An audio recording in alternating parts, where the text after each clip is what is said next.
রাধে রাধে। আজকে শ্রীমদ্ ভগবদ গীতার 15 নং পৃষ্ঠা পাঠ করতে চলেছি। চলুন শুরু করা যাক। তার কর্তব্য সম্বন্ধে সচেতন হয় তখন যে তার কর্মের পরিবর্তন করতে পারে,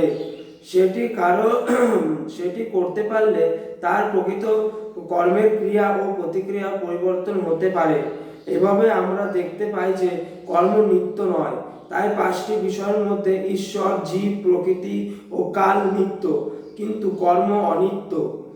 পরম চৈতন্যময় ঈশ্বর ও জীব গুণভাবে এক। ঈশ্বর ও জীব উভয়ের চেতনায় অপ্রকৃত। এমন নয় যে জড় বস্তু সংস্পর্শে আসার ফলে জীবের চেতনার বিকাশ হয়, এই ধারণাটি ভ্রান্ত।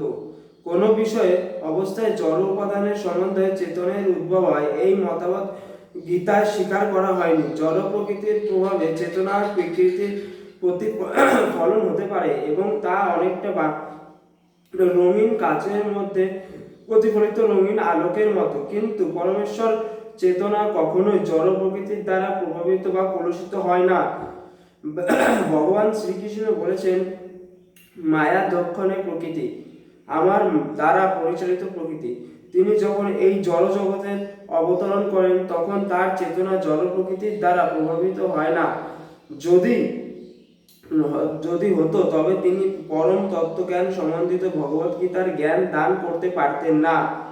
জড় প্রকৃতি দ্বারা কলুষিত চেতনার প্রভাব থেকে মুক্ত না হওয়া পর্যন্ত অপ্রকৃত জগৎ সম্বন্ধে কোনো জ্ঞান ব্যক্ত করা যায় না।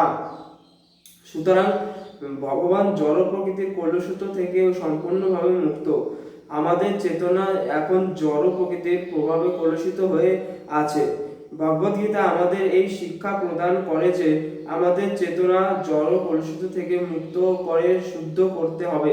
তখন শুদ্ধ চেতনায় আমাদের সমস্ত কর্তব্য কর্মে ভগবানের ইচ্ছার অনুকূলে সাধিত হয়, ফলে আমরা সুখী হতে পারি। এমন নয় যে আমাদের সমস্ত কর্তব্য কর্ম ত্যাগ করতে হবে, বরং কর্তব্য কর্মের পবিত্র করতে হবে। আর এই পবিত্র কর্মের নাম ভক্তি। ভক্তি বশবর্তী হয়ে যে কর্ম করা হয় আপাত দৃষ্টিতে তাকে সাধারণ কর্ম বলে মনে করতে পারে, কিন্তু এই কর্মকে কোনো রকম কলুষতা এখনো স্পর্শ করতে পারে না। ভগবানের ভক্তকে দেখে একজন মূর্খ লোক মনে করতে পারে যে তিনি সাধারণ মানুষের মতোই কাজ করে চলেছে, কিন্তু সেটি তার নির্বুদ্ধিতা। সে বুঝতে পারে না যে ভগবত ভক্ত অথবা ভগবানের কার্যকলাপ অপবিত্র চেতনা বা জড়ের দ্বারা কলুষিত হয় না। সেই সমস্ত কার্যকলাপ ত্রিগুণাতীত। তবে আমাদের মনে রাখা উচিত যে আমরা চেতনা এখন কলুষিত। আমরা যখন জড়ের প্রভাবে কলুষিত থাকি তখন আমাদের সেই অবস্থাকে বলা হয় বদ্ধ অবস্থা।